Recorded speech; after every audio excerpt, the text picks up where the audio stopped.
Welcome to another episode of Tech Innovations in Education. I am incredibly excited about, day in, day out, how I find out about so many innovations that are happening in the education space. Today we are talking about CHANGO. It's a reliable crowdfunding and group contributions platform in Ghana by IT Consortium.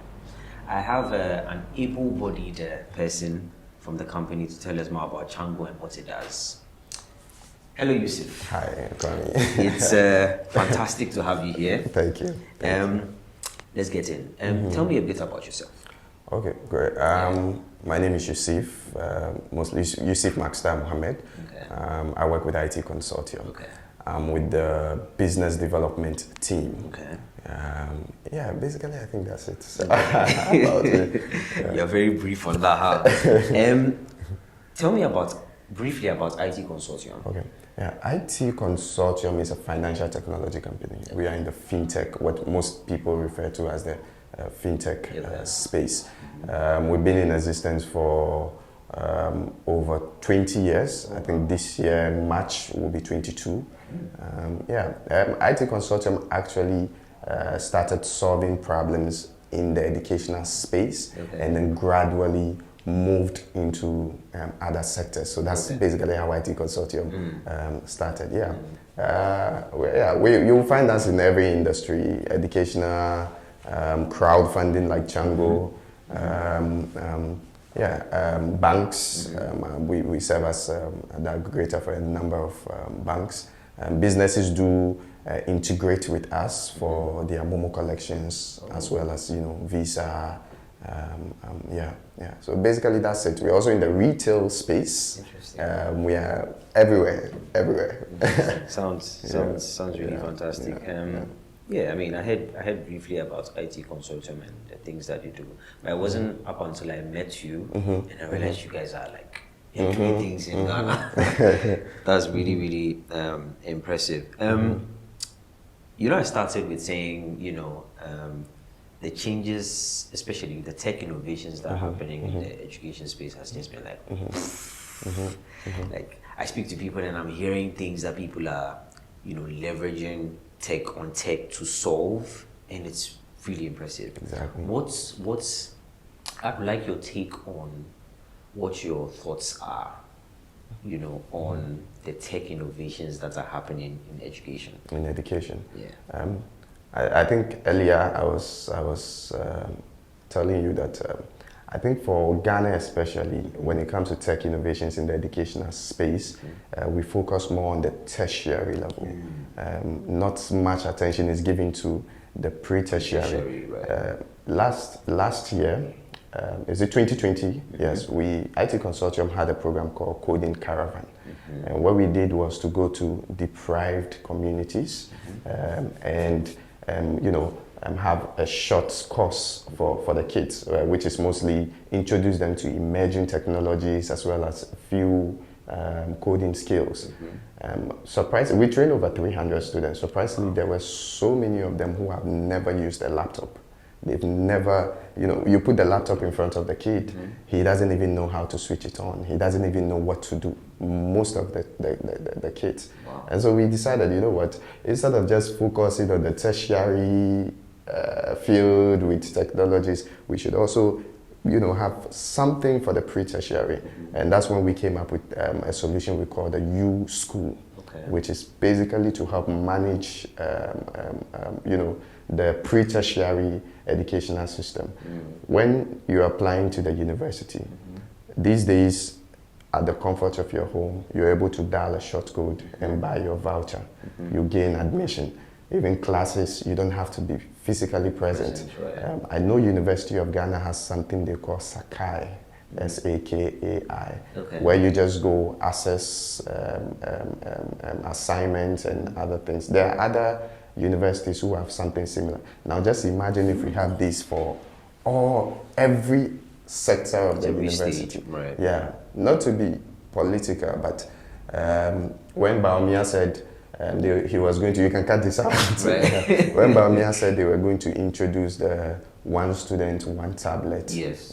People were making fun of it, but I think that was great. Yeah. That's superb because at the senior high school level, you and I, when we're in high school, is the traditional library. You sit there when it's time. I went to a boys' school. They don't trust us, so they might not even allow us to take the books out. Right. Now, just imagine you're studying and it's 3 p.m. Class have to close. So you have to leave the studies and go away and come the next day and continue. Right. If you have it on your tablet, you step out, you go, you continue. So I think that as much as possible, we need to focus on the pre-tertiary, the senior high schools, the primary, the junior high schools, right, etc. Yeah. Interesting. You're dropping a lot of very interesting insights. Would you say quickly? Would you say that COVID-19, fortunately or unfortunately, no, in this case, fortunately, yeah, was the catalyst for the so many innovations that we are seeing in education today? Yes, I would say that before COVID, I hardly hear of online school, online education, especially at the pre-tertiary level. I hardly hear of I would say it in Chimibano or Betinefina, online or something like that. I hardly hear of that. Yeah. But as soon as COVID stepped in, families started adopting Zoom. Zoom just shot up. Families started adopting Zoom. Yeah. I saw a few educational technologies that came up that you could access at the comfort of your home. Yeah. Most of the people that we talked to during that period, you realized our educational solution that we had, they were asking for a section where you can have the online studies. So that means that during Zoom, there was actually a demand for the online. So I would credit to, during COVID, I'll credit it to COVID, right, for pushing that. Most of us didn't even know about Zoom. They didn't know about going to school on Zoom. Google Classroom. Exactly, Google Classroom until all this came up. So yes, Zoom, COVID actually played a role in promoting or pushing the edutech, especially in Ghana. Yeah. Interesting. I mean, true. Because I realized how, especially when COVID happened, a whole number of schools they were literally confused. They didn't know what to do. And it was like, what's going to happen? And we saw how products, unfortunately, that were not built by us, especially in the beginning. So Zoom, Google Classroom, etc. They came in and then just became the solutions to the immediate problem that we're having. But it seems afterwards we are beginning to see local solutions to some of the local, education problems that we are having. Exactly. And schools wouldn't want to run out of business. Yes. So if you don't adopt, you'll be left behind. Right. Other schools are going online, and you would say you would still wait till COVID is over before. No. You would have to adapt. So people started adopting quickly, and I think for me, I prefer online. Actually, I prefer online. Just imagine you're in Tema, your school is in Kaswa, and you want to attend the school in Kaswa. Come on. You can just do it online. True. I mean, I think as a complementary option, it's great. It's really, really great. CHANGO, a reliable crowdfunding and group contributions platform. Yeah. Let's talk about that. What's CHANGO? Yeah. So CHANGO. So first of all, CHANGO is a product of IT Consortium. Okay. It's one of the products of IT Consortium. And CHANGO is a crowdfunding and group contribution platform. Okay. So there are two things here. Okay. There is crowdfunding and then there is group contribution. Okay. When it comes to crowdfunding, it's basically you soliciting funds from the general public. And for us in Ghana, traditionally, when you want to raise money or when you want to do any form of contribution, you in our WhatsApp groups, they will drop maybe a phone number or an account number and say, okay, everyone should send the money to this. And whilst people are dropping, whoever is in charge, maybe the treasurer, would be updating the group, Kwame paid 50 cedis. Right. Yussif paid 100 cedis, just to make sure that he's accountable. Accountability purpose. And even if you've studied in those groups, they're usually asking you to add charges when you're dropping, because he knows when he's going to take out the money, he would incur some charges. So we decided, okay, why not come up with a platform where it's transparent. Once you do your contribution or once you do your fundraiser, it states every single person who has donated, the name of the person, the amount the person donated, as well as the date the contribution was done. Yeah, right. So whoever the administrator or whoever it is, don't have to go to the WhatsApp group and update anybody. Right. You get it right there. You would see it. Everyone can see it. If you need a statement, you just go ahead and then request for the statement. We've had issues where you finish your contributions or your crowdfunding, and whoever or the person who collected runs away with the money. Oh wow! Exactly. He's nowhere to be found. There are several groups that I have been in that has happened. So how about we have a platform, same CHANGO, where an individual can't decide that okay, it's time for us to take the money, and then he or she goes ahead to take out the money. Right. No. It has to be with the approval of other members. Without their approval, the money doesn't move. Exactly. So it's safe. Okay, it guards the funds that have been raised, and yeah, it's absolutely free. We don't charge anything for it as at now. Okay. Because it started from a CSR point of view for us. So as at now, we don't charge for it. It's absolutely free. Yeah. Oh, I see. Yeah. Wow. Go IT Consortium. Yeah, I see. You touched on really key insights on there, where group contributions are going to be paid, and everybody contributes. This, and then the government puts their come pay this. That was like really spot on. Yeah. I could really relate. Yeah. So how does it relate to schools? Okay, great. When you go to the platform now. We have a number of schools that have also set up their foundations.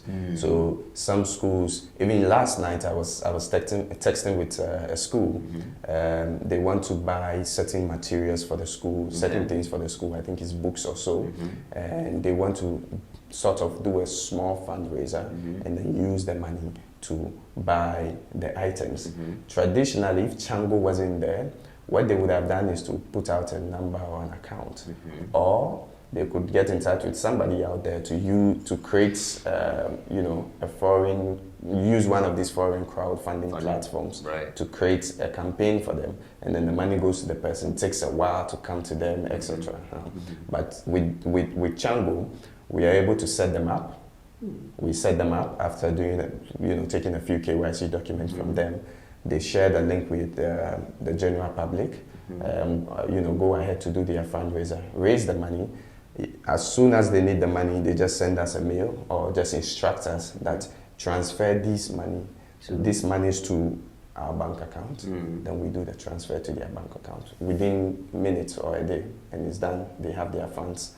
We also have our platform. So we sort of serve as the enabler, or let me say that we make it possible for schools, school educational foundations who are also raising funds for scholarships and etc. To put funds together and even welfare. Exactly. Right. Welfare. I think the day I met you, we even talked about the welfare because most of the teachers there, basically that's what we introduced it to. That's what we were talking about, the welfare aspect of CHANGO. They create a group. So CHANGO has two sides. There's a group contribution and crowdfunding. The crowdfunding is soliciting from the general public, and then the group contribution is amongst yourself. So the teachers can create a group and then join the group amongst themselves, do all their contribution. There were even schools that I visited where some of the teachers and at the end of the year they have what do you call it? Teachers something. There's a name for it. The Teachers Day Out. They go out. Sounds nice. Yeah, Teachers Day Out. And then I think they said they'll go to the beach or something like that, but they contribute.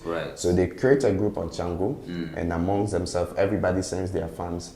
Nobody has, it doesn't have to go to anybody's personal wallet. Right. And when it's time to take out the funds, you just transfer it from CHANGO to whoever you are paying. And that's it. That's it. It's instant. Yeah. Sounds fantastic. What has been the reception so far? Yeah, it's been good. It's been good. It's something new. A number of people didn't know it existed. Yeah. So for them, it's like, wow. So this is there, and we were doing this other thing, this other way. Oh, okay. Wow. It's been amazing so far. The reception has been great, and it's picking up. Right. Yeah, it's picking up gradually and spreading across. That's really dope. really dope. So in terms of promotion and advertising, what approaches have you guys adopted? Great. So far, as I mentioned earlier, IT Consortium is the mother, and CHANGO is like the child. CHANGO is it's a product of IT Consortium. So IT Consortium mainly backs most of the activities that we do for CHANGO. Right. In terms of promo, I think CHANGO was launched 2021, December 2021. So we are roughly maybe about a year now. When we launched it, what we had wanted to do is to create some form of awareness across the country. And we went with 2 key radio stations, City and Peace, started our jingles, our LPMs on the morning shows, interviews, etc. After we had created the awareness, we started doing the footwork. We go to churches, the hot spots where we know there are groups, basically started targeting those groups. Right. Our focus initially was more of Accra, targeting all over Accra. But recently we've moved into the Central and Ashanti region. Trying to do something similar a similar thing we did in Accra in those 2 regions as well. So yes, that has been approached, steadily, and I'm sure very soon we'll cut across the entire country. Right. So I'm hearing traditional media. Yes, traditional media. Are you using social media? Social. Yes. We are also on social media. We use social media a lot. Okay. CHANGO app. CHANGO app, on social media. Okay. Yeah. Sounds good. So quickly, two obstacles CHANGO has faced so far in relation to penetrating the market. Penetrating the market, yeah.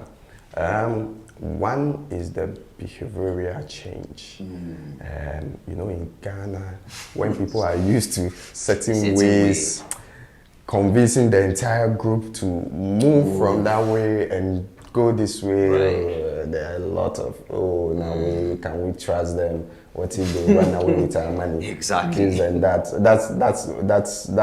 has been one of the key things we've come across or we faced. But we are working on that.